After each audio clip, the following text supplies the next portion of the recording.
Halo teman-teman semua, saya Widya Ulfawiba dengan NIM 41424142 akan menjelaskan hasil dari review jurnal dengan tema Kimia Klinik 1. Teman-teman, pernah nggak kepikiran kenapa pada pasien diabetes risiko komplikasi tidak hanya muncul saat gula darah tinggi, tetapi bisa juga terjadi ketika gula darah terlihat sudah terkontrol? Nah, dalam dunia klinik ada satu parameter yang sering digunakan sebagai patokan utama untuk menilai kontrol gula darah jangka panjang, yaitu HbA1c. Semakin dekat target, biasanya dianggap semakin baik. Tetapi menariknya, target HbA1c yang dianggap aman ternyata tidak selalu sederhana, semakin rendah, semakin baik. Beberapa penelitian justru menunjukkan bahwa kadar HbA1c yang terlalu tinggi maupun terlalu rendah dapat berhubungan dengan peningkatan risiko komplikasi bahkan kematian. Nah, dari pertanyaan tersebut, penelitian ini dilakukan dengan judul Association Between Glycated Hemoglobin and the Risk of All-Cause Mortality in Community Patients with Type 2 Diabetes, a Prospective Cohort Study, pada tahun 2004 di Journal of Diabetes Investigation. Untuk memahami hal ini lebih lanjut, kita perlu lihat dulu bagaimana diabetes tipe 2 bekerja di tubuh.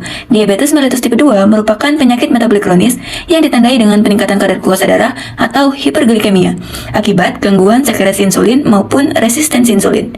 Jika kondisi ini berlangsung dalam jangka panjang atau terus-menerus, maka dapat meningkatkan risiko terjadinya berbagai komplikasi, baik pada pembuluh darah kecil maupun besar, sehingga pemantauan glukosa darah menjadi hal yang sangat penting.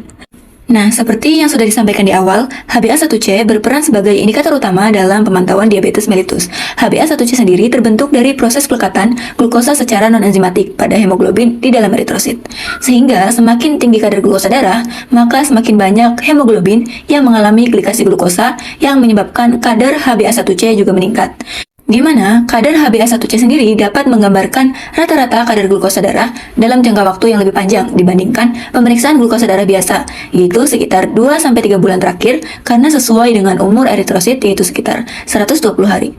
Selain itu, pemeriksaan HbA1c dinilai lebih stabil dibandingkan pemeriksaan glukosa darah sesaat karena tidak perlu dipengaruhi oleh perubahan sementara seperti pola makan atau kondisi harian pasien. Meskipun HbA1c banyak digunakan sebagai indikator kontrol glikemik, penentuan nilai target yang paling optimal masih menjadi perdebatan. Hal ini karena pada suatu sisi, kadar HbA1c yang terlalu tinggi jelas berkaitan dengan peningkatan risiko komplikasi diabetes. Namun, di sisi lain, beberapa penelitian juga menunjukkan bahwa kadar HbA1c yang terlalu rendah tidak selalu memberikan hasil yang lebih baik, bahkan dapat berhubungan dengan peningkatan risiko kematian. Berdasarkan kondisi tersebut, penelitian ini dilakukan untuk menganalisis hubungan kadar HbA1c dengan risiko mortalitas pada pasien diabetes mellitus tipe 2 di komunitas, serta menentukan rentang HbA1c yang paling aman bagi pasien. Biar penelitian ini jelas dan terarah, kita lanjut ke bagian metode penelitian yang dipakai sebagai dasar pengumpulan dan analisis data. Penelitian ini menggunakan desain prospective cohort study dengan subjek pasien diabetes mellitus tipe 2 di komunitas China. Pada awal penelitian tahun 2016, sebanyak 10.339 pasien mengikuti survei baseline.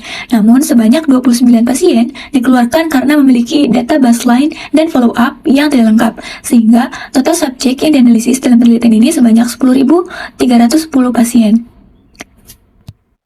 Seluruh subjek diikuti selama rata-rata 5,5 tahun hingga 31 Desember 2021 untuk mengamati hubungan kadar HbA1c dengan risiko mortalitas semua penyebab. Subjek penelitian dipilih berdasarkan kriteria inklusi dan eksklusi yang telah ditentukan peneliti. Kriteria inklusi mencakup pasien yang memiliki data pemeriksaan lengkap dan memenuhi persyaratan penelitian. Sementara itu, kriteria eksklusi ditetapkan untuk mengeluarkan pasien dengan data yang tidak lengkap atau memiliki kondisi tertentu yang dapat mempengaruhi hasil penelitian. Salah satunya adalah pasien dengan anemia atau gangguan hematologi lainnya. Hal ini penting karena kadar HbA1c sangat bergantung pada hemoglobin dan usia eritrosit, sehingga adanya kerusakan atau gangguan pada eritrosit dapat menyebabkan hasil pemeriksaan tidak akurat. Dengan penetapan kriteria ini, pemilihan sampel diharapkan dapat menghasilkan data yang valid serta meminimalkan potensi bias dalam penelitian. Selanjutnya, pengumpulan data. Pada penelitian ini, pengumpulan data dilakukan melalui wawancara, pemeriksaan fisik, dan pemeriksaan laboratorium. Melalui wawancara, peneliti memperoleh informasi mengenai riwayat penyakit pasien, penggunaan obat diabetes, kebiasaan merokok, serta konsumsi alkohol. Sementara itu, pemeriksaan fisik dilakukan untuk mengukur tekanan darah dan indeks massa tubuh pasien. Seluruh subjek penelitian menjalani pengambilan darah vena setelah puasa kurang lebih selama 10 jam. Puasa dilakukan agar hasil pemeriksaan laboratorium tetap stabil dan tidak dipengaruhi oleh makanan yang dikonsumsi sebelumnya. Pemeriksaan utama dalam penelitian ini adalah HbA1c yang diperiksa menggunakan metode High Performance Liquid Chromatography atau HPLC yang bekerja dengan memisahkan komponen hemoglobin berdasarkan karakteristik tertentu sehingga kadar HbA1c dapat diukur secara lebih spesifik dan akurat.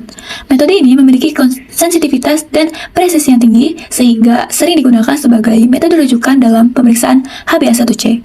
Pemeriksaan HbA1c memiliki peran penting dalam kimia klinik karena hasil pemeriksaan dapat digunakan untuk evaluasi keberhasilan terapi diabetes mellitus serta membantu menentukan risiko komplikasi pada pasien. Selain HbA1c, peneliti juga melakukan pemeriksaan laboratorium lain seperti glukosa darah puasa, kolesterol total, trigliserida, HDL, dan LDL. Selanjutnya, penelitian ini mengumpulkan data mortalitas menggunakan dua metode. Metode pertama dilakukan melalui pemantauan komunitas secara rutin sebanyak 4 kali kunjungan setiap tahun untuk mencatat status hidup pasien, waktu kematian, dan penyebab kematian. Metode kedua dilakukan melalui sistem pemantauan penyebab kematian provinsi atau semacam database resmi pemerintah untuk memvalidasi data kematian pasien berdasarkan data kependudukan seperti nomor identitas, nama, usia, dan jenis kelamin.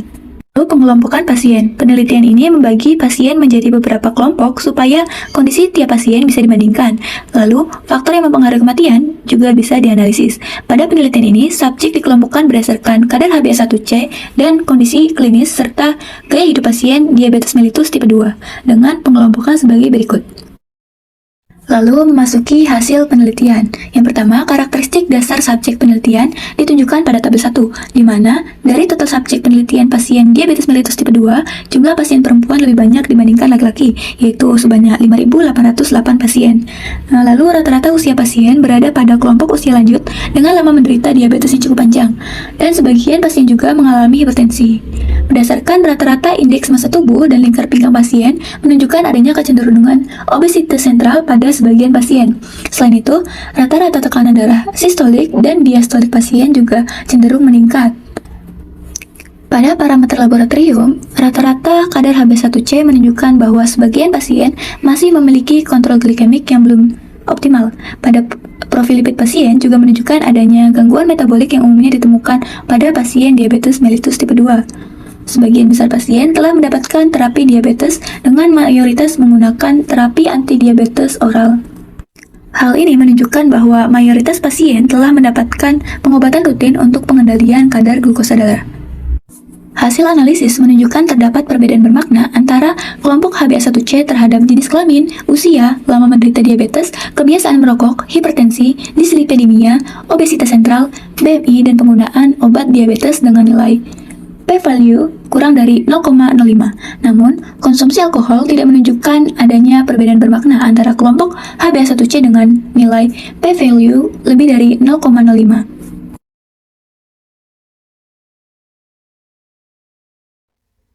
Selanjutnya, hubungan tingkat HbA1c dengan risiko mortalitas atau kematian. Peneliti menemukan bahwa selama periode follow-up, terdapat 971 pasien yang meninggal dengan rata-rata usia kematian pada setiap kelompok HbA1c sebagai berikut. Dengan hasil analisis menunjukkan bahwa terdapat perbedaan bermakna usia kematian antara kelompok HbA1c dengan nilai F sama dengan 4,775 dan p-value sebesar 0,001. Hal tersebut menunjukkan bahwa kadar HbA1c berhubungan dengan variasi usia kematian pasien diabetes mellitus tipe 2. Selain rata-rata usia kematian, peneliti juga menganalisis angka mortalitas pada setiap kelompok HbA1c dengan hasil sebagai berikut. Berdasarkan tabel, terlihat bahwa kelompok HbA1c 6,5 hingga 7% memiliki angka mortalitas paling rendah, sedangkan kelompok HbA1c sangat rendah, yaitu kurang dari 5,5% dan sangat tinggi, lebih dari 9% menunjukkan angka mortalitas lebih tinggi. Hasil uji statistik menunjukkan bahwa perbedaan tersebut bermakna dengan nilai p-value kurang dari 0,001, sehingga kadar HbA1c diketahui berhubungan dengan risiko mortalitas pada pasien diabetes mellitus tipe 2. Untuk melihat pola hubungan antara kadar HbA1c dan risiko mortalitas secara lebih jelas, peneliti kemudian melakukan analisis lanjutan, yaitu restricted cubic line yang ditampilkan pada grafik berikut. Berdasarkan grafik tersebut, hubungan antara kadar HbA1c dan risiko mortalitas membentuk pola G-shape. Risiko kematian paling rendah ditemukan pada kadar HbA1c 6,5 hingga 7%, namun risiko mortalitas meningkat kembali ketika kadar HbA1c terlalu rendah maupun terlalu tinggi. Hal ini menunjukkan bahwa kontrol glikemik yang terlalu rendah maupun terlalu tinggi sama-sama meningkatkan risiko kematian pada pasien diabetes mellitus tipe 2. Poin 3 yaitu analisis risiko mortalitas berdasarkan HbA1c. Sejalan dengan hasil sebelumnya, peneliti melakukan analisis co-regression setelah penyesuaian faktor perancu yang menunjukkan bahwa kelompok HbA1c dengan kadar 6,5 hingga 7% memiliki risiko mortalitas paling rendah, sehingga dijadikan sebagai kelompok referensi. Risiko kematian meningkat pada pasien dengan kadar HbA1c yang terlalu tinggi maupun terlalu rendah. Peningkatan risiko tertinggi ditemukan pada kelompok HbA1c lebih dari 9%, sedangkan kelompok HbA1c kurang dari 5,5% juga menunjukkan peningkatan risiko mortalitas dibanding kelompok referensi. Namun, pada kelompok HbA1c 5,5 hingga 6,5% dan 7 hingga 8% tidak ditemukan peningkatan risiko kematian yang signifikan secara statistik. Hasil ini menunjukkan bahwa kontrol gula darah yang terlalu rendah maupun terlalu tinggi dapat berdampak buruk pada pasien diabetes mellitus tipe 2. Selanjutnya, peneliti juga melakukan analisis stratifikasi menggunakan metode Cox regression berdasarkan jenis kelamin, usia, durasi diabetes, kebiasaan merokok, obesitas, hipertensi, dislipidemia, dan penggunaan obat hipoglikemik untuk mengetahui apakah hubungan antara HbA1c dan risiko kematian tetap konsisten pada berbagai kelompok pasien. Hasilnya tetap menunjukkan pola hubungan berbentuk G-shape pada hampir seluruh kelompok. Risiko kematian meningkat secara nyata pada pasien dengan HbA1c tinggi, yaitu lebih dari 8% di semua kelompok. Selain itu, peningkatan risiko akibat HbA1c terlalu rendah, kurang dari 5,5%, terlihat jelas ditemukan pada pasien perempuan, pasien dengan usia lebih dari 65 tahun, pasien dengan BMI lebih dari 28 kg per meter kubik, dan pasien tanpa kebiasaan merokok. Pada bagian discussion, peneliti menjelaskan bahwa pasien diabetes mellitus tipe 2 rentan mengalami berbagai komplikasi seperti penyakit kardiovaskuler, gangguan pembuluh darah, nefropati, retinopati, maupun neuropati yang menjadi penyebab utama kematian dan kecacatan. Oleh karena itu, kontrol gula darah jangka panjang sangat penting untuk mencegah perkembangan komplikasi. Dalam penelitian ini, HbA1c digunakan sebagai indikator utama karena merupakan parameter standar untuk menilai kontrol gula darah jangka panjang. Penelitian ini menemukan bahwa hubungan antara kadar HbA1c dan risiko kematian menunjukkan pola G-shape, di mana risiko mortalitas paling rendah ditemukan pada pasien HbA1c 6,5 hingga 7%, sedangkan risiko meningkat apabila HbA1c terlalu tinggi maupun terlalu rendah.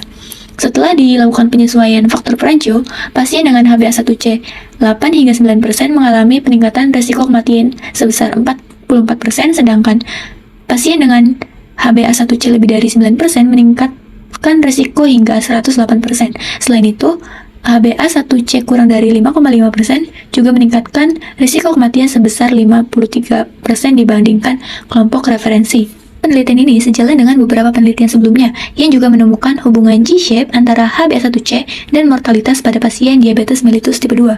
Penelitian Anyanwagu et al. Di Inggris menunjukkan bahwa HbA1c terlalu rendah maupun terlalu tinggi meningkatkan risiko kematian pada pasien diabetes usia lanjut. Penelitian di Taiwan juga menemukan bahwa peningkatan HbA1c berkaitan dengan peningkatan risiko mortalitas, sedangkan penelitian di Hong Kong menunjukkan risiko kematian terendah berada pada kadar HbA1c sekitar 6,5 hingga 8%. Kesamaan hasil tersebut menunjukkan bahwa hubungan antara HbA1c dan mortalitas bersifat konsisten pada berbagai populasi dan memperkuat pentingnya kontrol glikemik yang seimbang. Peneliti menjelaskan bahwa kadar HbA1c yang tinggi mencerminkan kontrol glukosa darah yang buruk dan berhubungan dengan hiperglikemia kronis. Kondisi tersebut dapat meningkatkan risiko komplikasi diabetes melalui kerusakan pembuluh darah, stres oksidatif, inflamasi, dan gangguan fungsi organ yang pada akhirnya berkontribusi pada peningkatan risiko mortalitas pada pasien diabetes mellitus tipe 2. Peneliti juga menjelaskan bahwa HbA1c yang terlalu rendah dapat berhubungan dengan peningkatan risiko kematian yang berkaitan dengan hipoglikemia akibat kontrol gula darah yang terlalu rendah. Kondisi tersebut dapat menyebabkan aritmia, gangguan jantung, stroke, penurunan kesadaran, kerusakan neurologis, hingga kematian. Risiko ini cenderung lebih tinggi pada lansia, perempuan, dan pasien obesitas, sehingga target HbA1c perlu ditentukan secara individual. Penelitian ini juga mendukung berbagai pedoman pengelola diabetes seperti pedoman American Diabetes Association atau ADA dan Chinese Diabetes Society yang merekomendasikan target HbA1c sekitar kurang dari 7% pada pasien dewasa dengan diabetes mellitus tipe 2. Berdasarkan hasil penelitian, kadar HbA1c 6,5 hingga 7% memberikan risiko mortalitas paling rendah, sehingga target tersebut dianggap cukup optimal untuk sebagian besar pasien. Namun, peneliti juga menekankan pentingnya individualisasi target HbA1c karena setiap pasien memiliki kondisi klinis yang berbeda. Faktor seperti usia, indeks massa tubuh, lama menderita diabetes, penggunaan obat hipoglikemik, hipertensi, dan risiko hipoglikemia perlu dipertimbangkan dalam menentukan target kontrol glikemik. Berdasarkan analisis stratifikasi, penelitian menunjukkan bahwa hubungan berbentuk G-shape ditemukan pada berbagai kelompok pasien berdasarkan jenis kelamin, usia, BMI, hipertensi, kebiasaan merokok, dan penggunaan obat hipoglikemik. Penelitian ini memiliki beberapa kelebihan, antara lain jumlah sampel yang sangat besar, desain prospektif, follow-up yang cukup panjang, serta penggunaan analisis statistik yang kuat seperti Cox proportional regression dan restricted cubic spline model. Selain itu, penelitian juga menyesuaikan berbagai faktor perancur seperti usia, hipertensi, BMI, merokok, dan penggunaan obat hipoglikemik sehingga hasil penelitian menjadi lebih valid. Meskipun demikian, penelitian juga memiliki keterbatasan. Pengukuran HbA1c hanya dilakukan pada awal penelitian sehingga perubahan kadar HbA1c selama masa follow-up tidak dapat dievaluasi. Selain itu, penelitian dilakukan pada komunitas rural di China, sehingga hasil penelitian mungkin tidak sepenuhnya dapat digeneralisasikan pada populasi lain dengan karakteristik yang berbeda. Penelitian lanjutan dengan follow-up lebih panjang dan evaluasi HbA1c secara berkala masih diperlukan untuk memperkuat hasil penelitian ini.